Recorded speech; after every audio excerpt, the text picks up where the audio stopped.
Welcome into Between the Tackles. I am your host, Michaela Vernava, alongside the very pretty Doug Kide and Zach Cox. I say that because we were joking about our little safety monitors. Yeah, I don't get a computer. I don't get called pretty. Come on, what are we doing here? That's what you get for going to Nashville for a week. I know. I'm back now. My voice is back and everything. Wow. I'm ready to go. Guys, it's good to have the gang back. I know that you look pretty too, Zach. Oh, thanks. You do, yeah. You guys, appreciate that, guys. Yeah, very well. Hair.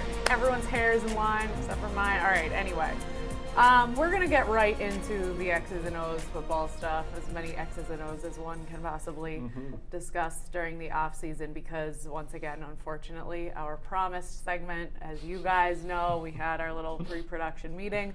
That is actually coming next week. It's coming next week, but it's requiring a lot more production. Yeah, I don't even know if I initially believe it anymore. anticipated. Yeah, this might just be a bit that we're doing.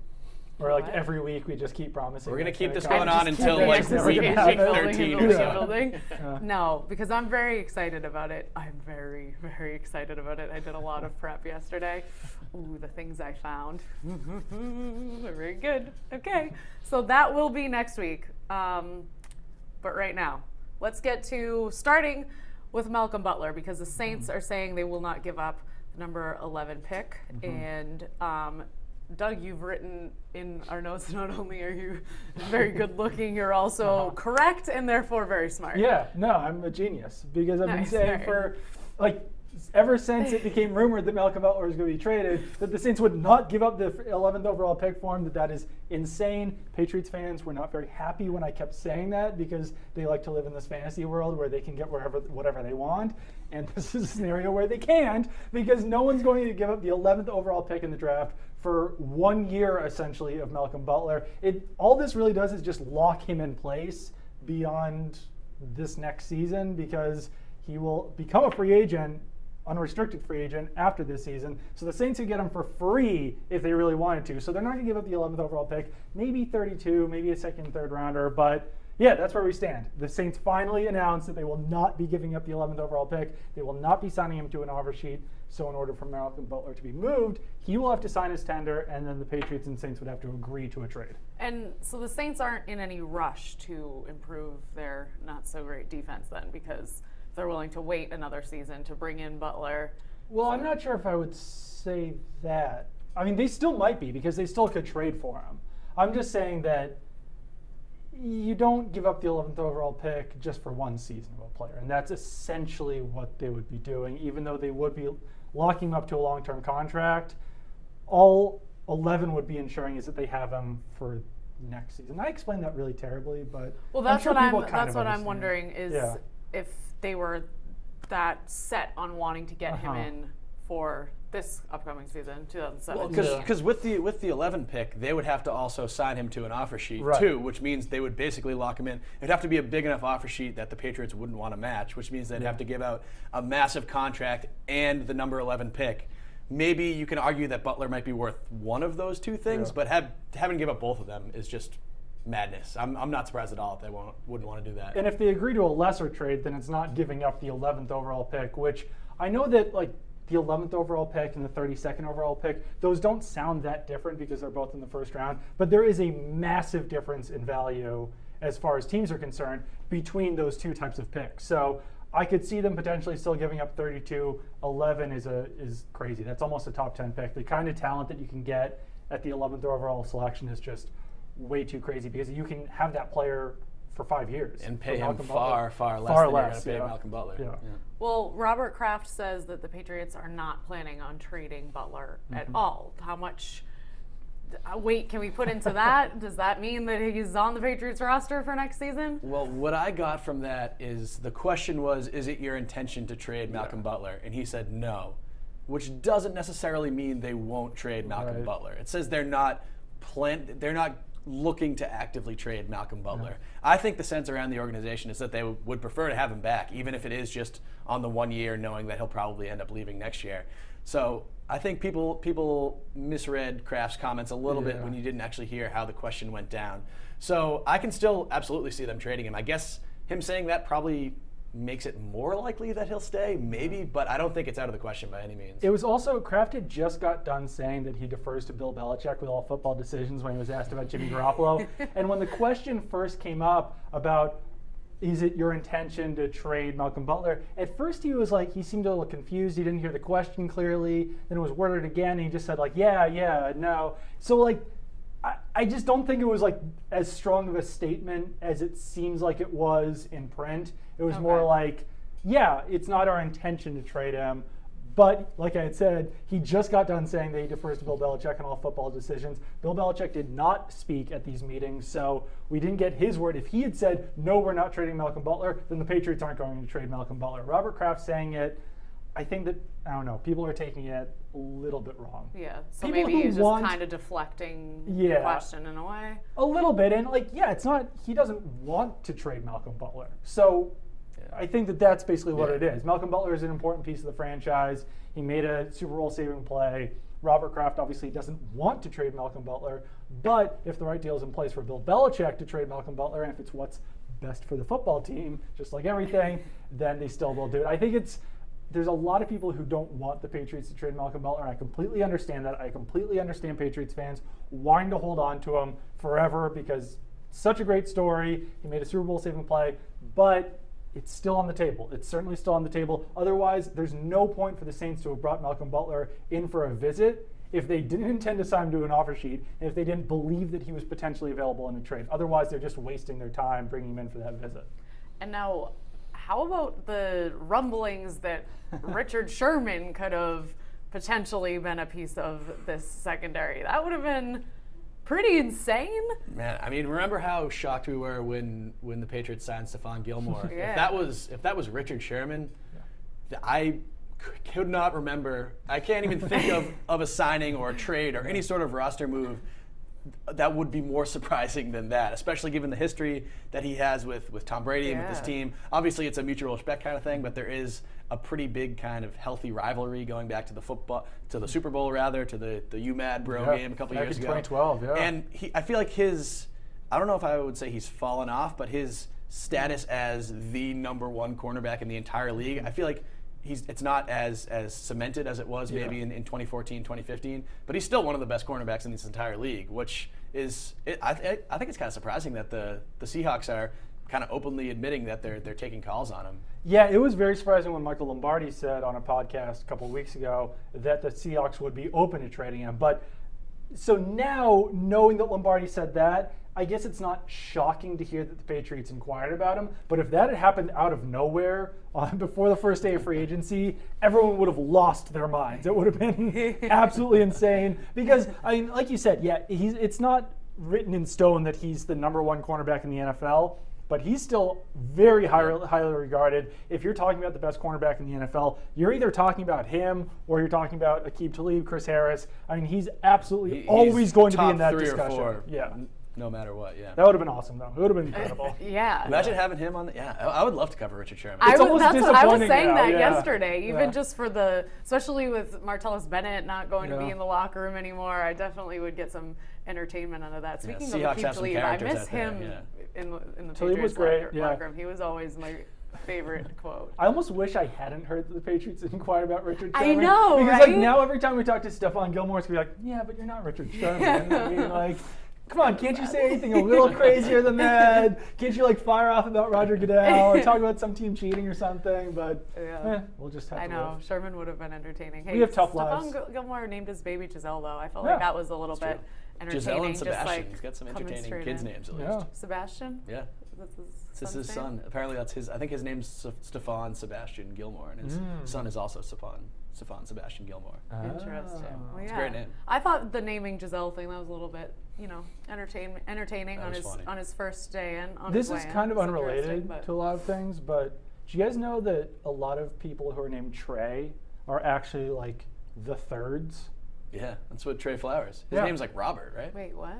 So like Trey Flowers, yeah. His name is not Trey. He's like Robert Flowers III, but he goes by Trey because Trey is like the third. Yeah, I just blew your mind, didn't I? Well, it took me a second. I wasn't making it's like calling him three. Right. Like, yeah. I figured this it's like out Junior. Yeah. because Ken really Griffey funny. Jr.'s son is named Trey Griffey, but his name is actually George Kenneth Griffey III, and he just goes by Trey. That's awesome. Wow. Yep. Wow, that was a nice little piece of what I learned today. A little nugget there. Because That did blow my mind. Remembered to bring this up because I just did a Patriots mock draft where the Patriots were taking Trey Hendrickson, who's another defensive end, and it would just be fun to have Trey Flowers and Trey Hendrickson on either side, but then you would need a third Trey somewhere else along the defensive line. Two Because Trays doesn't Trays work is out. no Two good. Trays Yeah. is no good. Not enough Trays. Trey. You got Trey Jackson, So but Trey you Flowers got. is Robert. I believe it's Robert. I don't know that for a Something like fact. I that. just stole that from just- Zach. It's a very Could be John. normal, common Right. pedestrian name. All right. Well, that's very interesting. Here comes Doug, just dropping more facts on us. This guy is so high on his high horse very today. smart. He's. And also we're going to. This is not until the end of the rundown, but Doug has informed me that he's going to be taking a victory lap around me for the leaping over the line on kicks. Yeah, so we'll get to that, and he's going to be, the higher the horse, the harder the fall, though, Doug, so you watch out. The new segment coming up, it's going to be great. All right, but moving on to Jimmy Garoppolo, which we have mentioned. The Browns will not give up the first overall pick for Garoppolo, so looking more and more like he will be part of the Patriots 2017 roster. Basically. I mean, Not much has changed on this front. the report out there was that the Patriots wanted the first overall pick, so if the Browns aren't willing to give it the first overall pick, then I guess by some deductive reasoning, then Jimmy Garoppolo won't be traded. I still feel like it's possible, but it would have to be a pretty massive offer from the Browns, and this is just something that we'll have to wait on because, like you said, not a whole lot has changed but the change. And if, stop it, if Adam Schefter is correct, we've heard over and over that he said that the Patriots wouldn't give up Garoppolo for 4 first-rounders. So if they wouldn't give him up for that, and now the Browns are taking the number 1 overall off the table, I guess. I think it's done. I mean, we'll know for sure next month. After the draft, I can't see any team, because teams kind of have to know their quarterback situation by the draft. But, yeah, I mean, we heard reports in recent weeks that the Patriots were actually asking for the first-round pick this year and the Browns' first-round pick next year, which is probably going to be in the top 5 again. I feel like that's just going out there and being like, see how much you'll possibly give us, and we're still going to say no. So, I mean, I'm sure they're still not. I don't want to say fielding offers, but if someone blows them out of the water, I'm sure they'll still listen. But yeah, I can't see any team doing that. Yeah. So nothing has changed but the change, which is just off season. Not so much fun to debate. Yeah, so this is going to be a slow month. We came on this morning. This is the first day. I feel slow today. Like I'm just not myself. I'm like, this is the first day after the owners' meetings. I feel like myself. And this might have been the single slowest, most boring morning of the entire offseason. I mean, I came into work at 8 o'clock today and nothing going on. Nothing Patriots related, very little NFL related. I really like Doug's tweet. I think it was last week, the little stick figure. Did you draw that yourself? I'll say I did, but I didn't. No, the fact that you tossed that out on free agency day, and then like 10 minutes later there were 4 signings. Everything happened after Wait, that. you first tweeted that on the first day of free agency? Yes. Because there were no reports in like bunch the of tampering stuff period or happened. anything. Wow. And then I think So I did you it again, and then a bunch happened again. So then I did it again, and nothing's happened. Yeah. Well, I only saw 1 for it 3. the third time, I guess, when nothing was happening. So I was like, oh, this is funny. Yeah. Huh. The instigator. No, I think I just Googled like Patriots do something stick figure or something because I was like, someone must have made this. You could easily do that on Paint or even on like Snapchat. You could get. But it's like an actual meme it's- and like I don't know. I didn't want to Brush up on your effort. meme game, Mikhail. My meme game is great. You apparently just not. wait until Apparently next not. week. Yeah. Well, I've been speaking instructed of not to boring look at things the to camera. I debate, keep looking at the camera, by the way. I know. Yeah. It's tough when you're in the middle. Yeah, it is. Where else am I going to look? At us. Got my head on a Remember? swivel. Chair Just on a wants to swivel, leave. too. Yeah. All right. So more really interesting stuff. Some observations from owners' meetings. Bill Belichick's attire. Well, first of all, Bill Belichick did not stick around like the rest of the coaches. He did not play by the unwritten rules of attending the AFC coaches breakfast, which I thought that our friend Tom Curran, he's on Arrival, but we can talk about him. He has a podcast as well, and he was saying that this might have been Bill Belichick's way of saying, like, you know what, you don't listen to my rule, proposals, you don't like the way I conduct these AFC coaches breakfast things, fine, I won't play along this year. And that's actually a pretty good point, because everyone makes fun of him about the AFC coaches breakfast every year because he doesn't say anything. A lot of Patriots rule proposals that have been very strong have not passed. We had the Jarrett Bell tweet this week saying that some rule proposals had a better chance of passing because the Patriots didn't propose them this year. So can't really blame the guy, but yes, he did wear the same clothes on Monday as he did on Tuesday, which I was thinking at the time, I don't have that much room to criticize because I'm pretty sure I also wore the same clothes on Tuesday as I did on Monday. Because when you don't leave your house during the off season, there's really not that much point in changing your clothes. For Bill Belichick, when you're being photographed multiple days in a row, there's more of a chance, there's more of a reason. But he's Bill I can't Belichick. criticize That's the guy. why he gets to make his own rules and he can wear whatever clothes he wants he really to wear. epitomized the off-season NFL coach attire. Too. He had the cargo shorts, the flip-flops, and the kind of button-up short sleeve, not golf short. It was like a Hawaiian shirt, but without a Hawaiian pattern. I don't know what you call it. It's like a Tommy Bahama kind of thing. Years ago, when it was, I think after the coaches' breakfast, all the coaches were dressed up in ties, really spiffed up, and he just had on a little cropped Hawaiian Tommy Bahama button-up type of thing. I always love seeing the coaches' photo every year, which Bill Belichick tends to not appear in. Just seeing the different attire. Like some guys will go basically just slacks and a button-up, and then you have Andy Reid in his Hawaiian shirt, and guys basically just wearing T-shirts. And Jim Harbaugh used to always rock the khakis and the full San Francisco 49ers mock turtleneck in 90-degree weather in Florida or whatever. It is funny. The year that I'm thinking of, I think it was 2015, was surprisingly, everyone was dressed pretty much the same except for Bill Belichick. Can you picture the picture I'm thinking of? I think so, yeah. He's sitting on the corner so it sticks out. He just looks so It looks like he's just about to run out of the picture. They're like, all right, smile. And he's like, cool. And then he just ducks out. I know it's a little bit over talked about at this point, but Bill Belichick's choice of attire at all times is hilarious because this is a person that you think does not care about what he wears, but he takes the time to cut the sleeves off his sweatshirts, and cut them off here, and then wear shirts at his news conferences showing off his guns. If he didn't care, he wouldn't be going through all of this. So, there's some sort of sense of him caring. My favorite look is the button-up nice shirt with the cut-off sweatshirt over it, which is just an absolutely unnecessary move, which he loves to wear to press conferences. But taking the time to cut the sleeves could be a comfort thing, because I will side with LeBron James on this one when he ripped his sleeves when the NBA started wearing T-shirts. Don't get me started. If I go to the gym and play basketball, I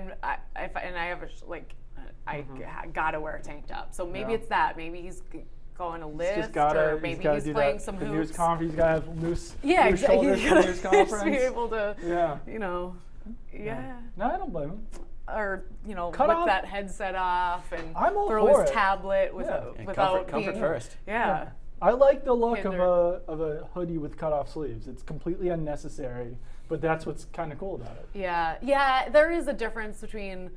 I definitely have T-shirts that I've cut the sleeves off to go to the gym with, but that's a T-shirt. Right. Yeah, when you're cutting a sweatshirt, it's like you just get a tank. Right. I had a kid on my high school football team who used to take every one of our team-issued sweatshirts and just cut the sleeves off immediately. He didn't even do the Belichick. He just did the full sleeveless and put the hood up. I was like, you know what? Man, do you?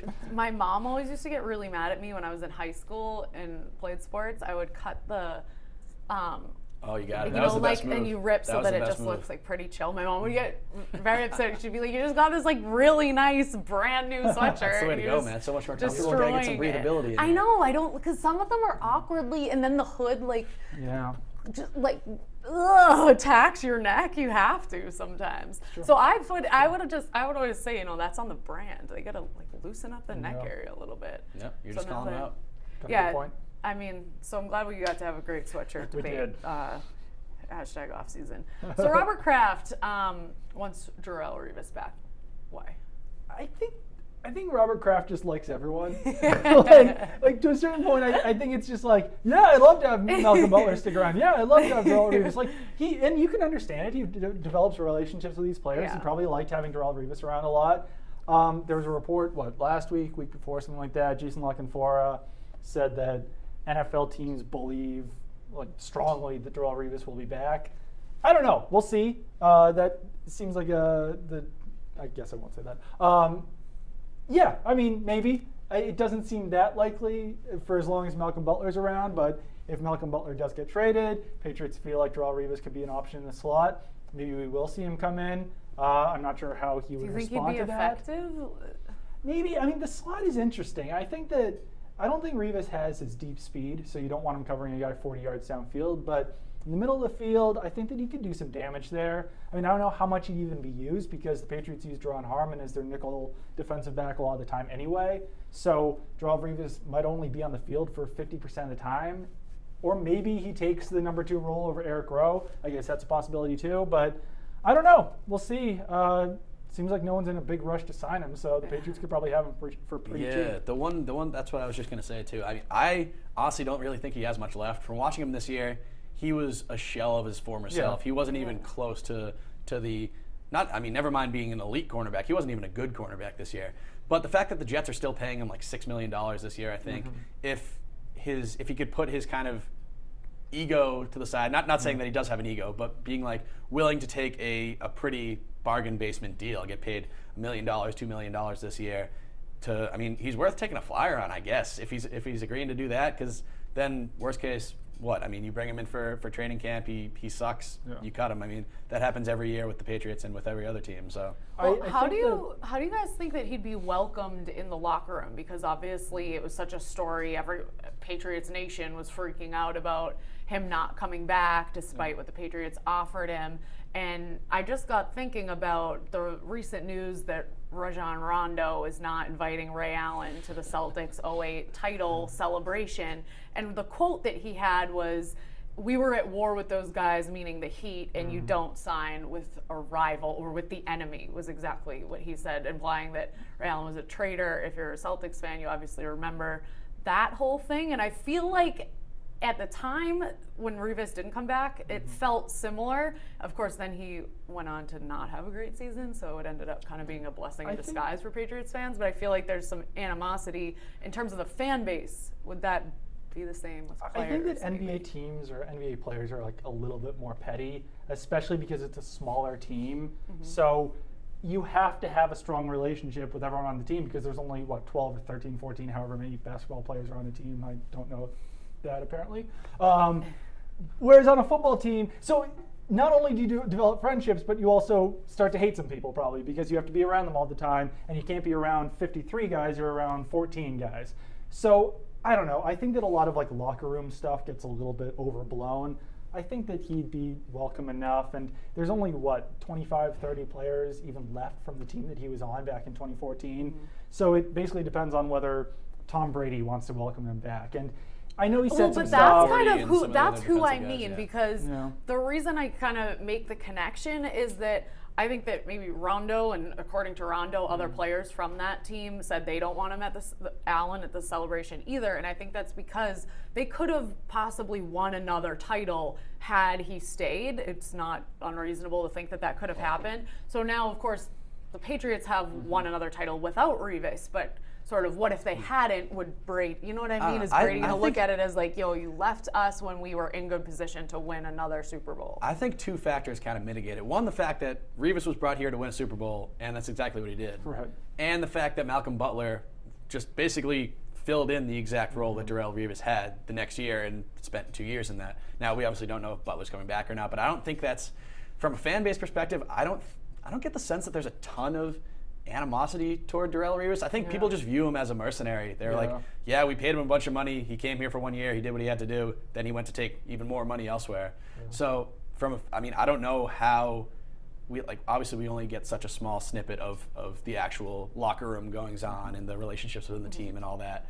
But I think if there would be a very big problem, they wouldn't sign him, because I think this is a case where he's not gonna be a superstar that's gonna change the team, that they can kind of push personal things aside, I think if they were thinking about signing Darrell Revis, they'd go to Tom Brady, they'd go to Devin McCourty, Dante Hightower, these leaders on the team, and say, hey, like, is this going to be a problem if we bring? Because it's not worth blowing up a locker room if your third cornerback is kind of a diva.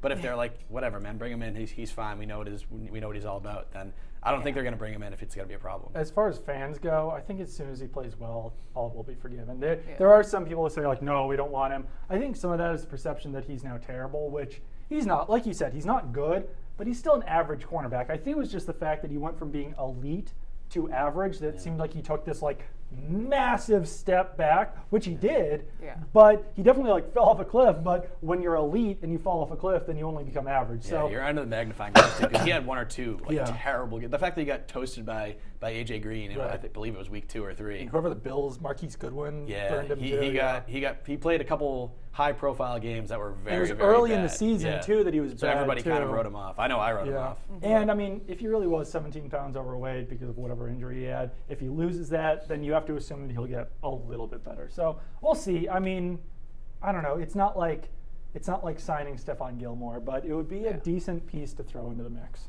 All right, well, we'll see what happens as far as that goes, but also something from Robert Kraft. I was shocked when I did hear this, that he said that Tom Brady told him, not shocked, because this is obviously something we talk about a lot, is how much longer will Brady play, but I heard it on the radio. First, I was in my car and I was like, whoa, 7 years, let's slow our roll here. 7 years as a starter, feasible? I mean, I thought that was a lot, and it is. It's a little crazy. I mean, to like throw that out there. I'm not sure if Brady. I don't know. I mean, Brady keeps saying himself, so I don't know. I think he could do it. Maybe he was so good last year that like there's no signs of him dropping off. If anything, there's only signs of him getting better at this point.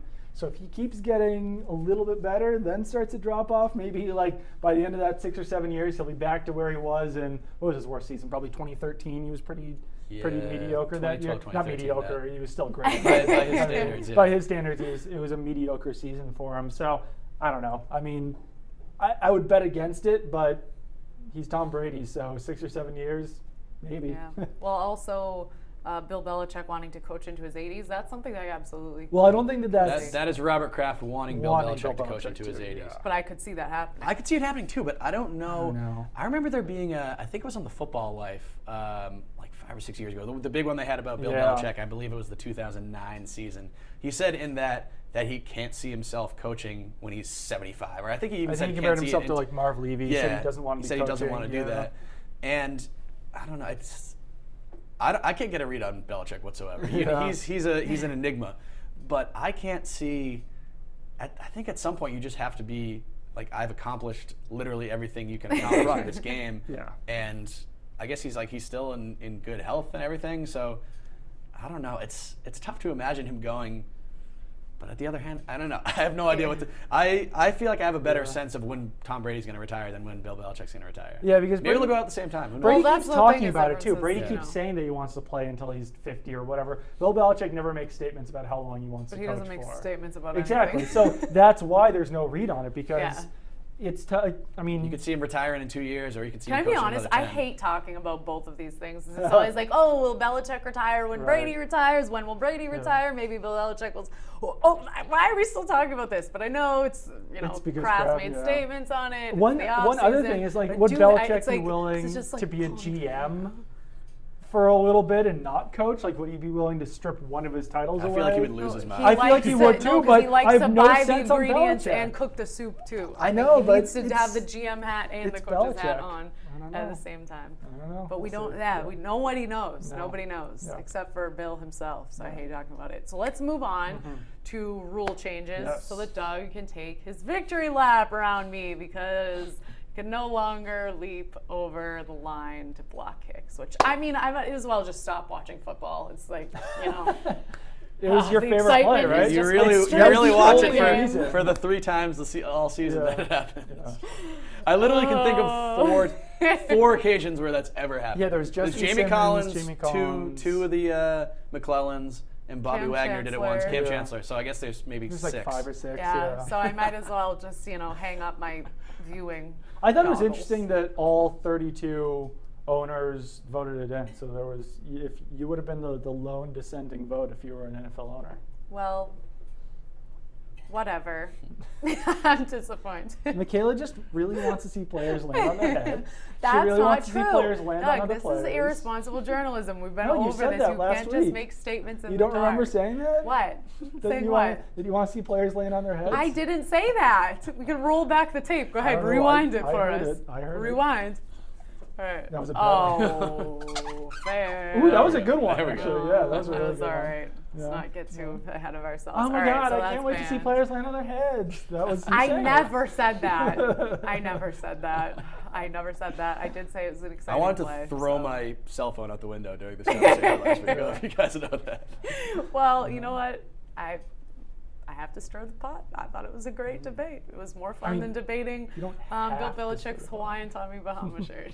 So, But yeah, we did that too. Yeah. Anyway, no Pat Patriot uniforms. This one Damn is shame. interesting to me. Yeah. The Eagles Philadelphia had proposed that helmet rule be changed that was instituted in 2013. 13, yeah. 13, yeah. Seems like it I've heard a never lot even of went people up for asking, vote.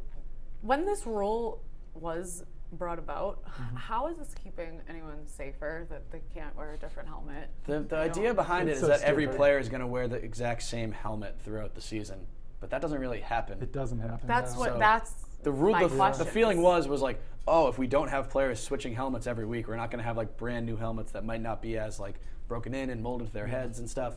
I think that's the thought process behind it, to stop concussions and whatnot.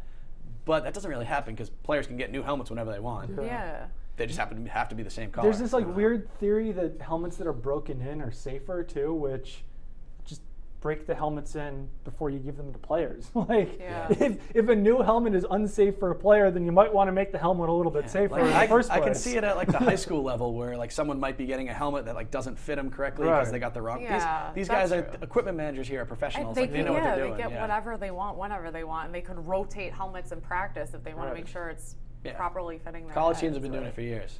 Yeah. But it seems like that one might be years off still, because if anything, it sounded like who was it? Rich McKay said that some of the other proposals were just taken back anyway. So the Eagles might not have even put that up for vote. It's funny because they're really pushing to bring back those Kelly Green. Yeah, they uniforms, are. too, Yeah. so. And it would have been cool to see the Pat Patriot. Well, that's what I was hopeful, was that if the Eagles would maybe make the push for the Kelly Green. I love the You know what, Patriots throwback uniforms. I do too. Yeah. if they can't do the Pat Patriot, I kind of want to see like the '96 uniforms back. For I one love game. it. I would Throwbacks. love the old The old Bledsoe Bledsoe. pinstripe Yeah. ones with the massive, Exactly. massive Elvis on the shoulder. Yeah. Those were Yeah. underratedly Yeah. awesome uniforms when you look back at them. I mean, they're ridiculous. They're Yeah.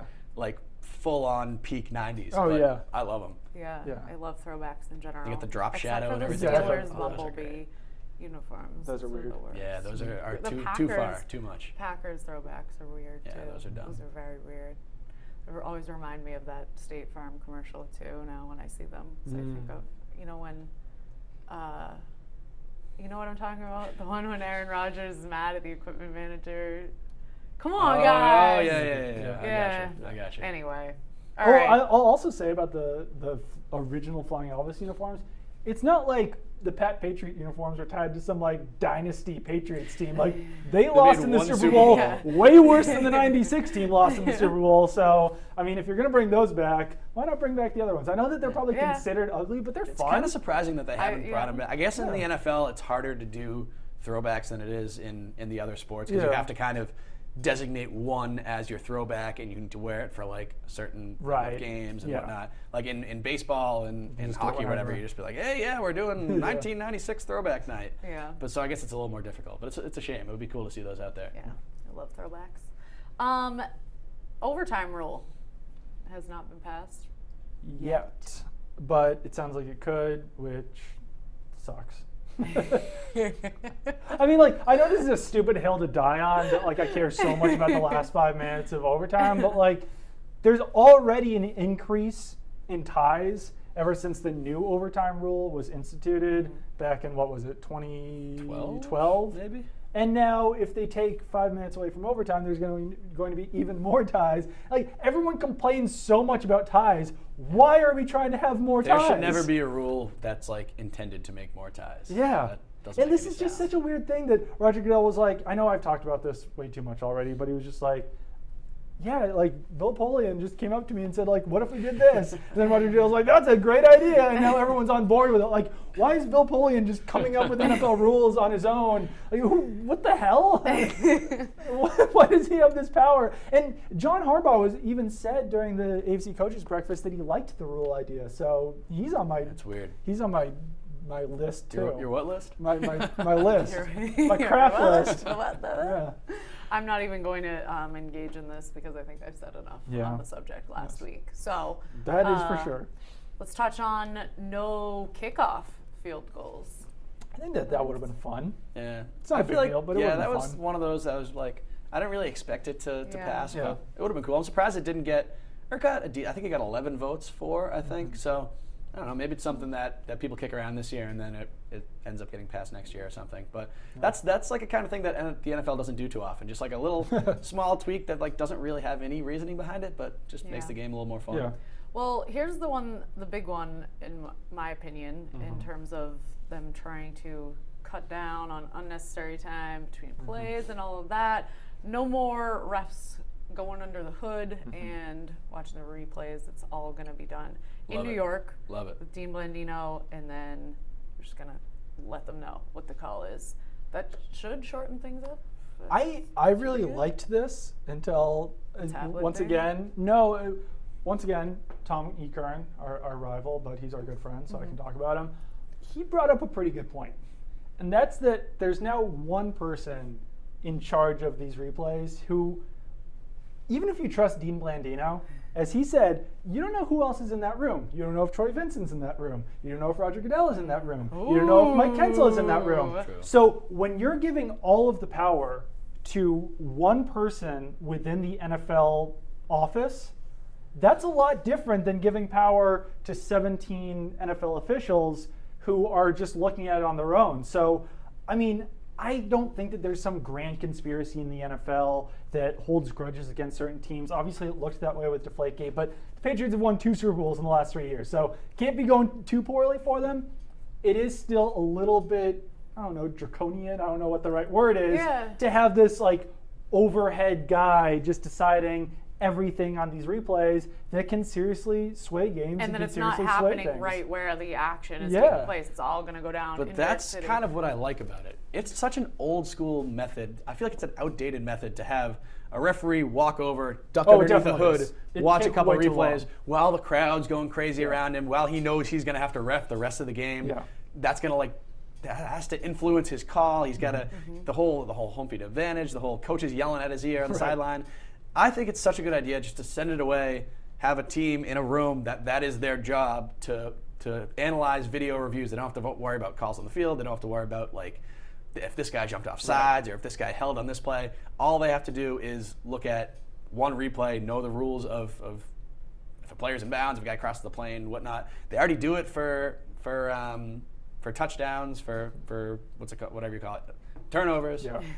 And they do it in other sports. I think it's good. Okay, I like I'm going to bring something up, and everything I bring up doesn't necessarily mean I actually want to die on this hill. I'm just bringing up a point. What you just mentioned, the old school method of all the things you just listed, the pressure, the crowd cheering, it is going to take away that sort of human element and room for human error. But nobody wants human error. Yeah, human error. But nobody wants human error. I do agree with this. You think with the Des Bryant catch, if they reviewed that inside Lambeau Field. What I'm saying is that like when the game's on the line, Tom Brady's about to try for a Hail Mary touchdown pass, there's an element of nerves and all of that. You don't need that with a ref. Yeah, refs are supposed to be laser focused, impartial. It has until now been an element of the game where the refs are also under pressure, just like the athletes are, and that's affecting the outcome of the games. Does anybody want that though? I don't think so. I don't think tried to make I mean, an the argument. only I tried to stir the pot. I appreciate the pot stirring. The stronger argument here is the Blandino thing is that there's one person. I thought it was here's the deal him and with, 2 assistants is supposed to be. There's going to be a people. person assigned to Does each. that I think mean there's that only 4 or them 3 people. are allowed in there? Like, I don't know. I mean, there's still someone in his ear. I think it's an interesting point that Tom raised, and I agree with it to some extent. But at a certain point, you just kind of have to trust the NFL. Like, if you don't trust this process, then why do you even watch the NFL? If you really think that there's some grand conspiracy against certain teams, the NFL is swaying everything, and it's all just one big reality show or one big, TV show, drama, whatever, then like why even watch it at all? Because then you can't believe in anything. So I don't think that they're in there, screwing some teams, and I think it is ultimately a better system to have one person in charge. I do think it's kind of funny to picture Dean Blandino like running around with a chicken with his head cut off, like trying to watch like every replay all at once. Like it's like something from like The Simpsons or something I'm picturing of him just like turning to like different screens and like the fact that they can't have like a crew in there of like, I don't know, 10 guys, like right. one for each game or something, like a replay official for each game. The fact that they have like, he was trying to explain what would happen if 4, because there's 3 guys there, if 4 replays happened at the exact same time. He's like, yeah, like we've got 3 guys, so we can easily handle 3 games. And like, what happens if 4? He's like, that's really, really unlikely. So I'm not even going to discuss that. Like, I want that to happen. Actually. Well, they're like, oh, sorry guys, just give us like 5 minutes, we'll be back to you. I think time will kind of tell as this gets underway too. If we do see more consistency, speaking to your point about whether if you're thinking that the NFL is a whole conspiracy, I do think that there probably will be, when you're watching a game and you see something that you're like, oh, that's definitely a catch, or that's definitely, you think it should, and then the call goes the other way, and then there is that whole drama and argument. People are always I think that fight will with refs. maybe be a little bit eliminated, so then I think just like what looks like it should be the call right. will be the call. If it's not the call, then there's going to be less conspiracy. Unless it goes the other way. Yeah. And then everyone will be able to point to it. So it's never going to be perfect. I mean, the team who's getting screwed is always going to complain about the refs, even if the call is, if it's a borderline call, one of the 2 fan bases is going to be very, very angry at the league, saying that they're getting railroaded and whatnot. So, I mean, there's no way you can change that, even if you have robot referees.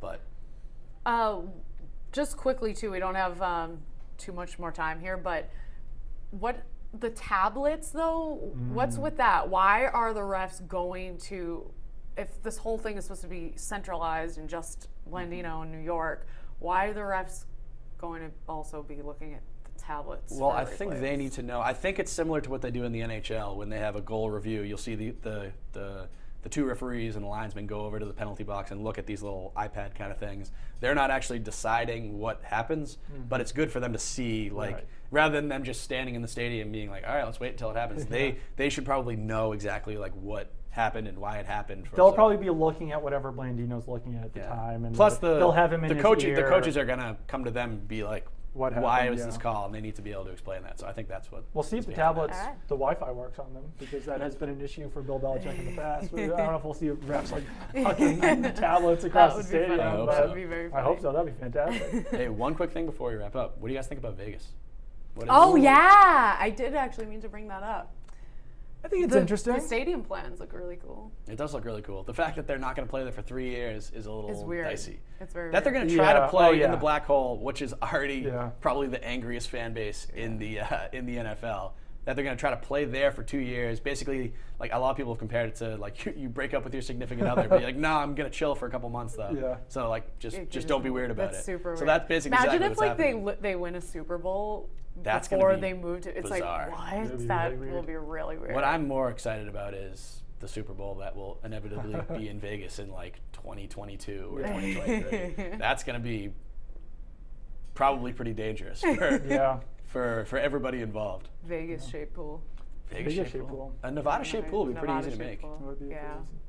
Yeah, I think that element is crazy. I think that it's a little bit overblown of like, what are 21-year-olds going to do in Vegas? Because like there's been a team in Miami for 60 years. Right, there's ways to get in trouble in every city, and like maybe players will lose all their money playing blackjack or something, but let's hope not. Yeah. I think it's going to be more about the visiting players than the home players. I That's what agree. people were saying about Yes. the NHL franchise that's there now. If the team comes, like they fly into Vegas on like a Friday night and they have a Sunday night game, like there's a lot of time to get in trouble. But I mean, you can't use that as a reason for not putting a franchise. Teams flying to the West Coast early a lot of the time too. Yeah. So I mean, I don't think there's gonna be a lot of teams spending the week in Drop Vegas. Team doing one of those like a game in LA now against the Chargers, and then next weekend in You might just want to stay in LA for the week. We're gonna get to Vegas at like 12:30 on Sunday. Yeah. All right. Cool. That's all we have I'm time excited. for, guys. That is all we have time This week was fun. We'll be back next week. It's going to be even more fun. For real this time. Thanks for tuning in. I'll believe it when I see it.